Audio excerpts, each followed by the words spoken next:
கோயம்புத்தூர்ல இருக்கிற நேரு காலேஜில் ஃபாரன்சிக் படிக்கிற ஸ்டூடெண்ட்ஸுக்கு கேஸ் ஸ்டடி பற்றின டீட்டெயில்ஸை நம்ம வீடியோஸ் யூஸ் பண்ணி கிளாஸ் எடுக்கிறப்ப எடுத்த ஃபோட்டோ தான் இது. ஆக்சுவலாக ஒரு காலேஜில் ஃபாரன்சிக் படிக்கிற ஸ்டூடெண்ட்ஸுக்கு நம்மளுடைய சேனலுடைய வீடியோஸை யூஸ் பண்ணுறாங்க அப்படின்னா அது நமக்கு எவ்வளோ ஒரு பெருமையான விஷயம். இந்த ஃபோட்டோ நம்மளுக்கு ஷேர் பண்ணது ஃபெரோஸ்கான் அப்படிங்கிற ஒரு தம்பி தான். இவருமே நம்ம சேனலை பார்த்து இன்ஸ்பயர் ஆகி படித்தா ஃபாரன்சிக் தான் படிக்கணும் அப்படின்னு ஃபாரன்சிக்கில் ஜாயின் பண்ண ஒரு ஸ்டூடெண்ட் தான். ஆல்ரெடி கம்யூனிட்டி போஸ்ட்டில் நான் இதை ஷேர் பண்ணியிருப்பேன். ஆனால் அங்கே பார்க்காத எஸ்டிஐக்கு வீடியோவில் நம்ம சொல்லலாம் அப்படின்னு நினைச்சுதான் உங்ககிட்ட இங்க ஷேர் பண்றேன். நீங்க இந்த போட்டோல பார்த்துட்டு இருக்கிற பல பேர் நம்மளுடைய வீடியோஸை பார்த்து இன்ஸ்பயர் ஆகி தான் ஃபாரன்சிக் எடுத்திருக்காங்க அப்படிங்கறதும் கேள்விப்பட்டேன். எனக்கு இதை கேள்விப்படுறப்ப ரொம்பவே ஹாப்பியா இருந்துச்சு.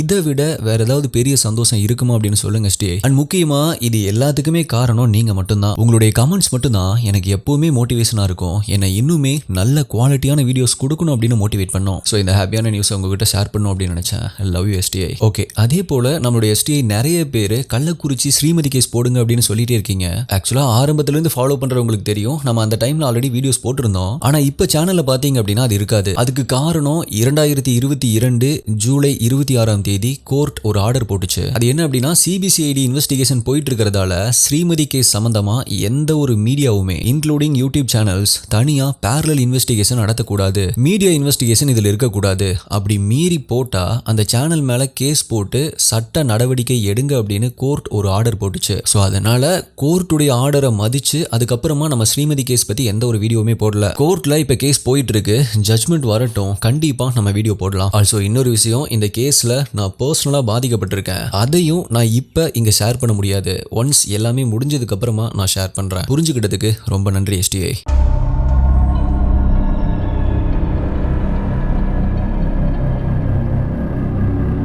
Welcome viewers. அது அக்டோபர் 19, 1994 ஹூஸ்டன், டெக்சாஸ். 9 வயதான டயானா அப்படிங்கிற குழந்தையுடைய அம்மா டயானா கிட்ட பக்கத்தில் இருக்கிற grocery ஸ்டோருக்கு போய் சுகர் வாங்கிட்டு வா அப்படின்னு சொல்லி அனுப்பி விடுறாங்க. அந்த grocery ஸ்டோருமே வீட்டுல இருந்து ரொம்பவே பக்கத்துல தான் இருக்கிறதுனால டயானா கடைக்கு போய் சுகரை வாங்கிட்டு திரும்பவுமே வீட்டுக்கு கிளம்புறா. இப்ப வீட்டில் இருக்கிற டயானாவுடைய அம்மா டயானாக்காக வெயிட் பண்ணிட்டு இருக்காங்க. டயானா வீட்டுல இருந்து கிளம்பி போய் ரொம்ப நேரம் ஆகுது, ஆனா இன்னுமே வீட்டுக்கு வரல. இப்போ கொஞ்சம் பதட்டமானவங்க இவ என்ன இன்னுமே வீட்டுக்கு வராம இருக்கா அப்படின்னு யோசிச்சுட்டு டயானா போன அதே grocery ஸ்டோருக்கு போய் டயானா இங்க வந்தாளா, அவளை நீங்க பாத்தீங்களா அப்படின்னு கேக்குறாங்க. அதுக்கு அவங்களுமே ஆமா, அவ வந்து சுகர் வாங்கிட்டு அப்பவே கிளம்பிட்டாளே, இன்னும் வீட்டுக்கு வரலையா அப்படின்னு கேக்குறாங்க. இத கேட்டு இப்ப பயந்து போனவங்க உடனடியா தன்னுடைய ஹஸ்பண்ட் கிட்ட டயானாவை காணோம் அப்படிங்கறத இன்ஃபார்ம் பண்றாங்க. தன்னுடைய ஒய்ஃப் சொல்றதை கேட்டு பதறி போன அவருமே உடனடியா போலீஸ்க்கு இன்ஃபார்ம் பண்றாரு. போலீஸும் இம்மீடியட்டா ஹூஸ்டனை சுத்தி இருக்கிற எல்லா இடத்துலயுமே சர்ச் பண்ண ஆரம்பிக்கிறாங்க. அப்படி தேடிட்டு இருக்கும் பொழுது அந்த ஏரியால இருக்கிற ஒரு கைவிடப்பட்ட பாலடைஞ்ச வீட்டை பார்த்த போலீஸ் அவங்க நினைச்ச மாதிரியே டயானா அங்க கண்டுபிடிக்கப்படுறாங்க. ஆனா டயானாவுடைய உடம்புல உயிர் இல்ல. எஸ், டயானா ரொம்பவே மோசமான முறையில கொலை செய்யப்பட்டு கிடந்திருக்கா. சோ கடைக்கு போயிட்டு வீட்டுக்கு திரும்பி வந்துட்டு இருந்த டயானாக்கு அன்னைக்கு என்ன நடந்துச்சு அப்படிங்கிற ரொம்பவே ஷாக்கிங்கான ஒரு வியர்டான கேஸை பத்தி தான் இன்னைக்கு வீடியோல நம்ம டீகோட் பண்ண போறோம். நீங்க பார்த்துட்டு இருக்கிறது சரவணன் டீகோட்ஸ். நான் உங்கள் சரவணன். வாங்க இன்னைக்கு வீடியோக்குள்ள போலாம்.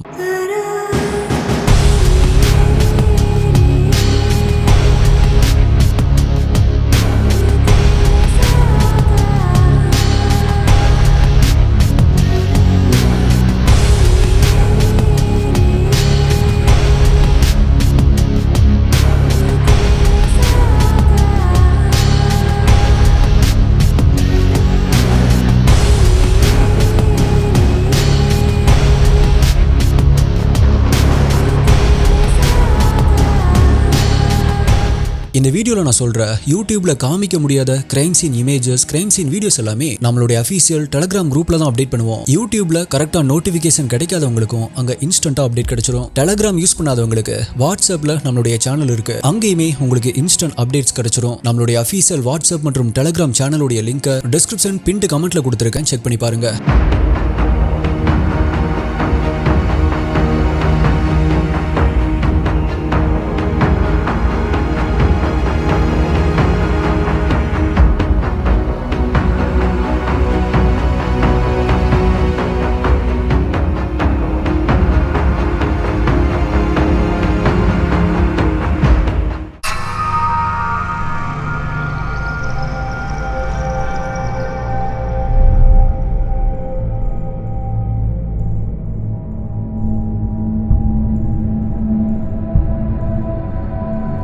இப்ப டயானாவுடைய உடலை அப்சர்வ் பண்ண போலீஸ் டயானாவுடைய கை கால்கள் எல்லாமே மரத்து போய் உடல் பிளாக்கிஷ் கிரீன் கலர்ல இருக்கிறத கவனிக்கிறாங்க. அப்படி டயானாவுடைய உடல் கிரீன் கலர்ல இருக்கிறதுக்கு ரீசன் என்ன அப்படின்னா ஸ்ட்ராங்குலேஷன். அதாவது கில்லர் டயானாவை கழுத்தை நெரிச்சு துடிக்க துடிக்க கொலை பண்ணியிருக்கான். இதுல இன்னுமே கொடூரமான விஷயம் என்ன அப்படின்னா கில்லர் அப்படி கழுத்தை நெரிச்சு கொலை பண்ண யூஸ் பண்ண அந்த டெக்னிக் தான். அவன் கைய வச்சோ இல்லனா துணியை வச்சோ எல்லாம் கழுத்தை நெரிச்சு கொலை பண்ணல. அதை விட கொடூரமா மெடிக்கல் ஃபீல்ட்ல டானகே அப்படின்னு சொல்லக்கூடிய ஒரு ப்ரொசீஜரை அவன் யூஸ் பண்ணிருக்கான். இந்த டெக்னிக்கை எதுக்கு யூஸ் பண்ணுவாங்க அப்படின்னா ஒரு நபருக்கு அடிபட்டு அதிக அளவுல பிளட் லாஸ் ஆகிட்டு இருக்கிறப்ப அந்த பிளட் லாஸை இமீடியட்டா கண்ட்ரோல் பண்ணி ரெடியூஸ் பண்றதுக்காக இந்த டானகே டெக்னிக்கை யூஸ் பண்ணுவாங்க.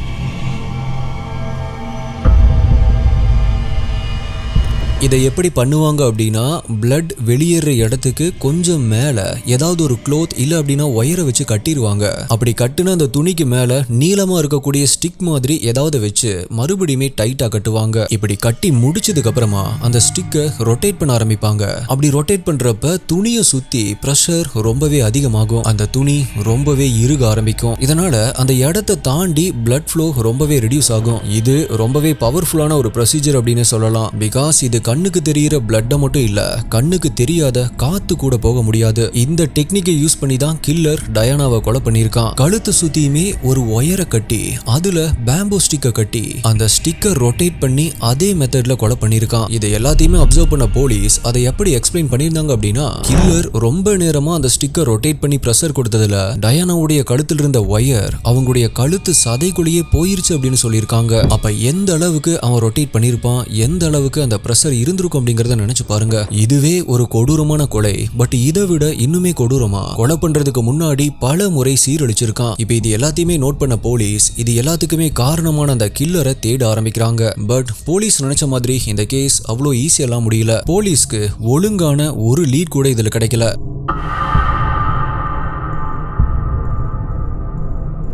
ஜூலை 13, 1995 அதாவது டயானா கொல்லப்பட்டு ஒரு வருஷம் கழிச்சு ஹாரிஸ் கவுண்டி ஃபீல்ட் அப்படிங்கிற இடத்துல இருக்கக்கூடிய ஒரு லோக்கல் போலீஸ் ஸ்டேஷனுக்கு ஒரு அனானிமஸ் கால் வருது. அந்த போன்ல பேசின நபர் ரொம்பவே பதற்றத்தோட இங்க ஒரு டீனேஜருடைய இறந்த உடல் கிடக்குது, சீக்கிரமா வாங்க அப்படின்னு சொல்லி அந்த இடத்துடைய அட்ரஸை கொடுக்கறாரு. அட்ரஸை நோட் பண்ண போலீஸ் இமீடியட்டா அந்த இடத்துக்கு போறாங்க. கால்ல அந்த நபர் சொன்ன மாதிரியே போலீஸ் ஒரு டீனேஜருடைய இறந்த உடலை அங்க கண்டுபிடிக்கிறாங்க. அது யாரு அப்படின்னு ஐடென்டிஃபை பண்ணதுல 16 வயதான டேனா கண்டுபிடிக்கப்படுது. டேனாவுடைய இறந்த உடலை பார்த்ததுமே அங்கிருந்த சில போலீஸ் ஆபீசர்ஸ் ஷாக் ஆக ஆரம்பிக்கிறாங்க. பிகாஸ் டேனாவுடைய இந்த உடல் ஒரு வருடத்திற்கு முன்னால அதே ஏரியால இறந்து போன டயானாவுடைய கொலை மாதிரியே இருந்திருக்கு. எஸ், இவங்களுமே கழுத்துல ஒயர் அண்ட் ஸ்டிக்கை வச்சு டானகே மெத்தட்ல தான் கொல்லப்பட்டிருந்திருக்காங்க. அண்ட் ஆஃப்கோர்ஸ் இவங்களுமே கொலை செய்யப்படுவதற்கு முன்னால பல முறை சீரழிக்கப்பட்டிருக்காங்க.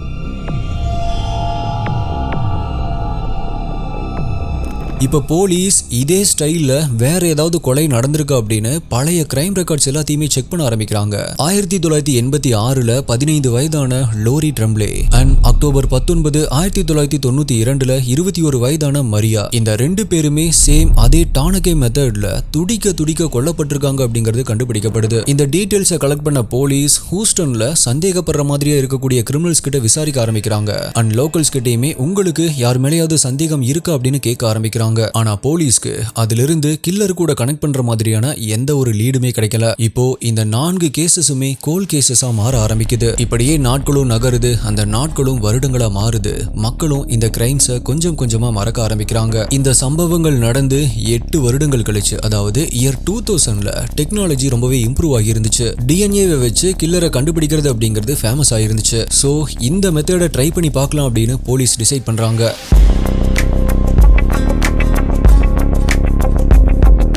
1992ல கொலை செய்யப்பட்ட 22 வயதான மரியாவுடைய கிரைம் சீன்ல கிடைச்ச எவிடன்சஸ் எல்லாத்தையுமே போலீஸ் ஆல்ரெடி ப்ரிசர்வ் பண்ணி வச்சிருந்தாங்க. இப்ப அந்த எவிடன்ஸை லேபுக்கு அனுப்பி இதிலிருந்து ஏதாவது டிஎன்ஏ கிடைக்குதா அப்படின்னு டெஸ்ட் பண்ண சொல்றாங்க. அப்படி டெஸ்ட் பண்ணதுல மரியாவுடைய ஃபிங்கர் நெயில்ஸ்ல இருந்து ஒரு ஃபுல் ஜெனடிக் ப்ரொஃபைல் ஒன்று கண்டுபிடிக்கப்படுது. போலீஸும் இந்த ஜெனடிக் ப்ரொஃபைல் கண்டிப்பா கில்லருடைய டிஎன்ஏவா தான் இருக்கணும் அப்படின்னு யோசிச்சாங்க. இந்த நேரத்துல தான் கில்லரை கண்டுபிடிக்கிறதுக்கு போலீஸ்க்கு ஒரு ஐடியா வருது. அது என்ன அப்படின்னா, கொல்லப்பட்டிருக்கிற விக்டிம்ஸ் எல்லாருமே கொலை செய்யப்படுவதற்கு முன்னாடி அபியூஸ் பண்ணப்பட்டு கொல்லப்பட்டிருக்கிறதால இப்ப கிடைச்சிருக்கிற கில்லருடைய டிஎன்ஏவை வச்சு ஹூஸ்டன்ல இருக்கிற 6 அஃபெண்டர்ஸ் உடைய டிஎன்ஏ கூட கம்பேர் பண்ணி பார்க்கலாம் அப்படின்னு டிசைட் பண்றாங்க. இதுக்காக அவங்க எல்லா 6 அஃபெண்டர்ஸ் கிட்ட போய் டிஎன்ஏவை வாங்கிட்டு வரணும் அப்படின்னு அவசியம் கிடையாது. பிகாஸ் அந்த டைம்லயே ஒரு நபர் மேல 6 அஃபெண்டிங் கேஸ் இருந்துச்சு அப்படின்னா போலீஸ் அவங்களுடைய டிஎன்ஏ சாம்பிளை எப்போதுமே கலெக்ட் பண்ணி வச்சுட்டு தான் அவங்கள ரிலீஸ் பண்ணுவாங்க. சோ இப்ப ஆல்ரெடி கலெக்ட் பண்ணி வச்சிருந்த சாம்பிள்ஸ் கையில இருக்கிறதால போலீஸோட ரெக்கார்ட்ஸ் இருக்கிற டிஎன்ஏ கூட அது மேட்ச் ஆகுதா அப்படின்னு செக் பண்றதுக்காக லேபுக்கு அனுப்புறாங்க.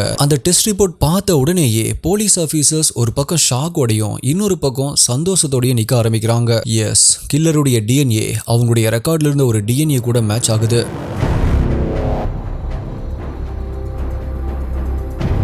இவன் யாரு அப்படின்னு இன்வெஸ்டிகேஷன் பண்ணதுல இவன் 40 வயதான ஆந்தனி ஷோர் அப்படிங்கறத கண்டுபிடிக்கிறாங்க. இப்ப இவனை பத்தின எல்லா டீடைல்ஸுமே கலெக்ட் பண்ண போலீஸ் 2003 ஆந்தனிய கையும் களவுமா அரெஸ்ட் பண்றாங்க. அவங்கிட்ட கொலை பண்ணப்பட்ட அந்த 4 பேருடைய போட்டோவை காட்டி இவங்களை தெரியுதா அப்படின்னு கேக்குறாங்க. அதுக்கு அவனும் இல்ல இவங்க யாரு அப்படின்னு எனக்கு தெரியாது, நான் அவங்கள பார்த்தது கூட இல்ல அப்படின்னு சொல்றான். கிட்டத்தட்ட 11 வருஷமா தேடிட்டு இருக்கிற ஒரு கில்லர் நான் இந்த கிரைமை பண்ணல அப்படின்னு சொன்னதுமே போலீஸ் அவங்களை அப்படியே விட்டுருவாங்களா என்ன? கிட்டத்தட்ட 11 மணி நேரம் இன்ட்ரோகேஷனுக்கு அப்புறமா ஆமா நான் தான் இந்த 4 கொலையுமே பண்ண அப்படின்னு கன்ஃபஸ் பண்றான். அது மட்டும் இல்லாம அவன் எதுக்காக இந்த கொலைகளை பண்ணான் அப்படின்னு ஒவ்வொன்னா சொல்ல ஆரம்பிக்கிறான். அப்படி அந்த கில்லர் கன்ஃபஸ் பண்ண விஷயங்கள் இதுதான்.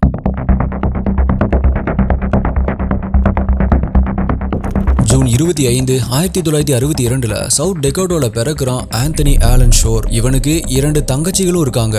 இவனுடைய அப்பா ராபர்ட் மற்றும் அம்மா டியானா. இவங்க 2 பேருமே யுஎஸ் மிலிட்டரியில வேலை பார்த்துட்டு இருக்காங்க. இவங்க ரொம்பவே செல்வாக்கான ஒரு குடும்பம் அப்படின்னு சொல்லலாம். இப்படிப்பட்ட செல்வாக்கான ஒரு குடும்பத்தில் இருந்துட்டு ஆந்தனி ஏன் இந்த மோசமான கிரைம்ஸ் எல்லாம் பண்ணணும் அப்படின்னு யோசிச்சா இவங்களுடைய குடும்பம் செல்வாக்கான குடும்பம் அப்படின்னு வெளியே வேணா சொல்லிப்பாங்க. ஆனா உள்ளுக்குள்ள எல்லா சீரியல் கில்லர்ஸும் உருவாகிற ஒரு வீடா தான் இந்த வீடும் இருந்திருக்கு. எஸ், ஆந்தனியோடைய அம்மா அப்பா 2 பேருமே அடிக்கடி வீட்டுல சண்டை போட்டுட்டே இருப்பாங்க. அவங்களுடைய சண்டை எப்போதுமே அடிதடியில போய் தான் முடியும். இதுல காரணமே இல்லாம தன்னுடைய அப்பா கிட்ட அடி வாங்குறது ஆந்தனி தான். இது மட்டும் இல்லாம தன்னுடைய அப்பா அம்மா 2 பேருமே வீட்டுக்கு வேற வேற நபர்களை கூட்டிட்டு வர்றது, அவங்க கூட உறவுல இருக்கிறது அப்படின்னு இது எல்லாத்தையுமே சகஜமா பண்ணிட்டு இருந்திருக்காங்க. இந்த கொடுமை பத்தாது அப்படின்னு ஆந்தனிக்கு 13 வயசு இருக்கிறப்ப ஆந்தனியுடைய அம்மாவே அவங்க கூட பல முறை தப்பாவும் நடந்துக்கிறாங்க.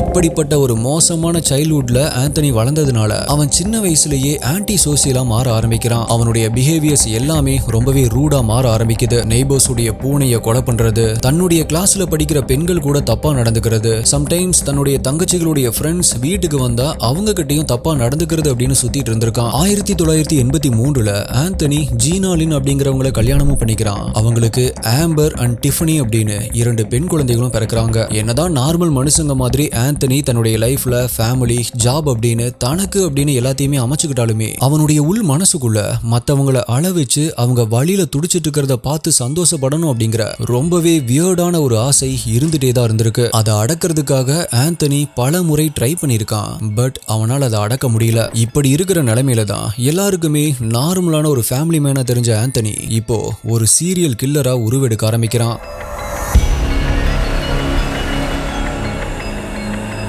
இவனுடைய சைக்கோத்தனமான ஆசைக்குள்ள முதலாவதா வந்து விழுந்ததுதான் 15 வயதான லூரி ட்ரம்ப்ளே. டெய்லியுமே ட்ரம்ப்ளே ஸ்கூலுக்கு போயிட்டு வர்றத தூரத்துல இருந்து கவனிச்ச ஆந்தனி செப்டம்பர் 26, 1986 அன்னைக்கு வழக்கம் போல ட்ரம்ப்ளே காலையில ஸ்கூலுக்கு போயிட்டு இருக்கும்போது கொஞ்சம் தூரம் பின்னாடியே ஃபாலோ பண்ணி போறான். அப்ப ஆள் நடமாட்டம் இல்லாத ஒரு இடத்துல பின்னால் இருந்து அவங்களுடைய வாயை பொத்தி பக்கத்துல இருந்த ஒரு புதர் மாதிரியான இடத்துக்கு இழுத்துட்டு போய் அவனுடைய ஆசைகளை தீர்த்துக்க ஆரம்பிக்கிறான். வழியில அலறி துடிச்ச ட்ரம்ப்ளே அங்கிருந்து ஓட ட்ரை பண்றா. பட் அவனும் ட்ரம்ப்ளே உடைய வாயை டேப் போட்டு ஒட்டிட்டு கழுத்தை நெரிச்சிட்டே தன்னுடைய வக்கிரத்தை தீர்த்துக்க ஆரம்பிக்கிறான். அவனுடைய வக்கிர புத்தி அடங்கினதுக்கு அப்புறமா கேபிள் ஒயர் அண்ட் பேம்போ ஸ்டிக்கை யூஸ் பண்ணி டானகே டெக்னிக்ல கழுத்தை நெரிச்சு கொள்ள ஆரம்பிக்கிறான். அதுக்கப்புறமா இறந்த உடலை டிஸ்போஸ் பண்ணிட்டு அங்கிருந்து கிளம்பிடுறான்.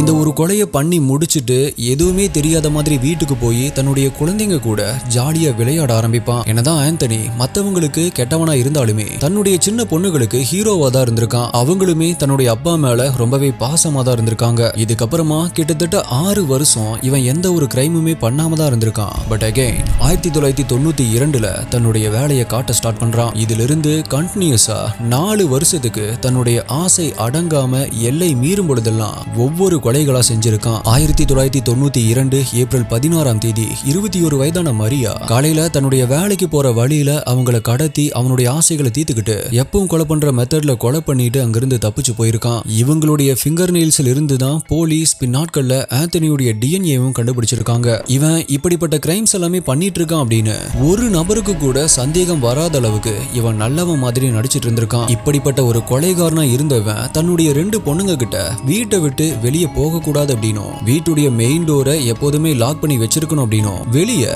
தப்பான நிறைய பேர் இருக்காங்க அப்படின்னு சொல்லி பார்த்து வளர்த்திருக்கான்.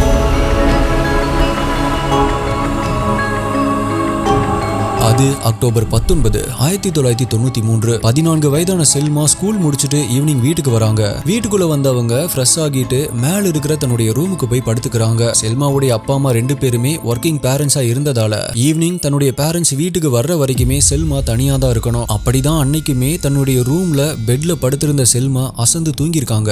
அப்ப கொஞ்ச நேரம் கழிச்சு கீழே டோரை திறக்கிற சவுண்ட கேட்ட செல்மா தூக்கத்திலிருந்து முழிக்கிறாங்க. தன்னுடைய அம்மா வீட்டுக்கு வந்துட்டாங்க போல அப்படிங்கிற சந்தோஷத்தோட ரூம்ல இருந்து கீழே வந்து அம்மா எங்க இருக்கீங்க அப்படின்னு கேட்டுட்டு அங்க இங்கேயும் தேட ஆரம்பிக்கிறாங்க. ஆனா வீட்டுக்குள்ள யாருமே இல்ல. இப்ப ரொம்பவே குழப்பம் அடைஞ்ச அவங்க யார் இப்ப வீட்டுக்குள்ள வந்திருப்பா அப்படிங்கிற பதற்றத்தோடயே டோரை லாக் பண்ணிட்டு திரும்பவுமே தன்னுடைய ரூமுக்கு போயிருக்காங்க. அப்படி ரூம்ல படுத்துட்டு இருந்த செல்மாக்கு படிக்கட்டுல யாரோ நடந்து வர்ற சத்தம் கேட்க ஆரம்பிக்குது. எஸ், அது ஆந்தனி தான். இத கேட்டு பயத்துல உறைஞ்சு போன செல்மா அம்மா இது நீங்களா அப்படின்னு கத்தி கேக்குறாங்க. பட் அவங்க அதை சொல்லி முடிக்கிறதுக்குள்ளேயே ஆந்தனி சிரிச்சுட்டு செல்மாவுடைய டோர் முன்னாடி வந்து நிக்கிறான். அவனை பார்த்ததுமே பயத்துல உறைஞ்சு போன செல்மா நீங்க யாரு, இங்க என்ன பண்றீங்க அப்படின்னு கேக்குறா. அது எதுக்குமே பதில் சொல்லாத அவன் செல்மாவுடைய வாயை டேப் போட்டு ஒட்டிட்டு நீ ஏதாவது பேசுனா உன்னை கொன்னுருவேன் அப்படின்னு மிரட்டுனதுமே செல்மா சைலண்ட் ஆகுறாங்க. அதுக்கப்புறமா அவனுடைய இச்சைகளை தீர்த்துட்டு அங்கிருந்து கிளம்புறான். அண்ட் எஸ், அவன் செல்மாவை கொலை பண்ணல. இதை விசாரிச்சுட்டு இருந்த போலீஸ் எதுக்காக செல்மாவை மட்டும் கொலை பண்ணாம அப்படியே உயிரோட விட்டுட்டு போனேன் அப்படின்னு கேட்டதுக்கு ஆந்தனி ரொம்பவே வியர்டான ஒரு பதில சொல்லியிருக்கான். செல்மா பாக்குறதுக்கு என்னுடைய 2வது பொண்ணு ஆம்பர் மாதிரி இருந்தா அவளை கொலை பண்றதுக்கு எனக்கு மனசு வரல, அதனாலதான் அவளை உயிரோட விட்டுட்டேன் அப்படின்னு சொல்லி இருந்திருக்கான்.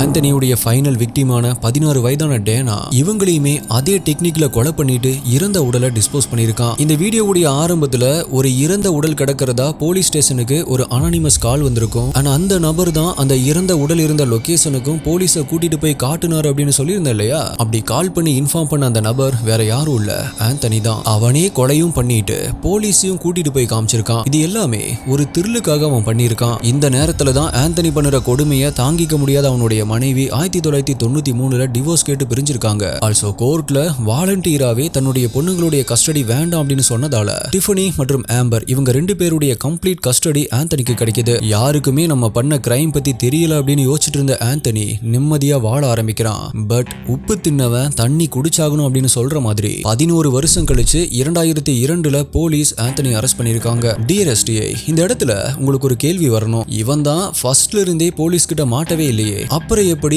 இவனுடைய டிஎன்ஏ போலீஸ் ரெக்கார்ட்ல இருந்திருக்கும்? பிகாஸ் அதை வச்சுதானே போலீஸ் இவனை கண்டுபிடிச்சாங்க அப்படின்னு கேட்டா இவன் பேர்ல 1998 2 பொண்ணுங்க செக்ஸ் அஃபெண்டிங் கேஸ் போட்டிருந்தாங்க. அப்படி அவன் மேல கேஸ் போட்டது ஆந்தனி கூட பிறந்த சிஸ்டர்ஸா தான் இருக்கும் அப்படின்னு தான் நான் நினைச்சேன். பிகாஸ் இவன் தன்னுடைய சிஸ்டர்ஸ் கிட்டயுமே தப்பா நடந்துக்க ட்ரை பண்ணிருக்கான். ஆனா எதுக்குமே அதை கன்ஃபார்ம் பண்ணிக்கிறதுக்காக இன்னுமே இதை பத்தி டீப்பா ரிசர்ச் பண்றப்பதான் எனக்கு இன்னொரு ஷாக்கிங்கான விஷயம் தெரிய வந்துச்சு. அது என்ன அப்படின்னா அவன் மேல செக்ஸ் அஃபெண்டிங் கேஸ் போட்டது ஆந்தனியுடைய சிஸ்டர்ஸ் கிடையாது, அவனுடைய சொந்த பொண்ணுகளான ஆம்பர் மற்றும் டிஃபனி தான்.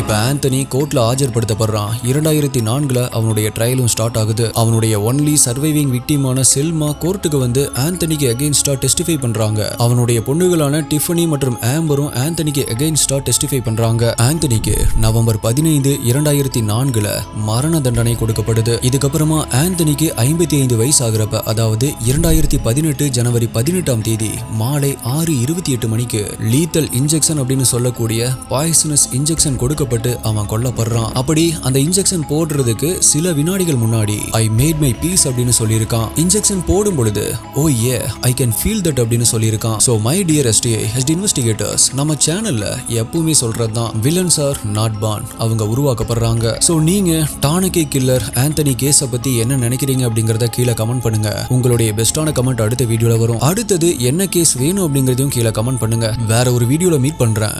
நன்றி, பாய்.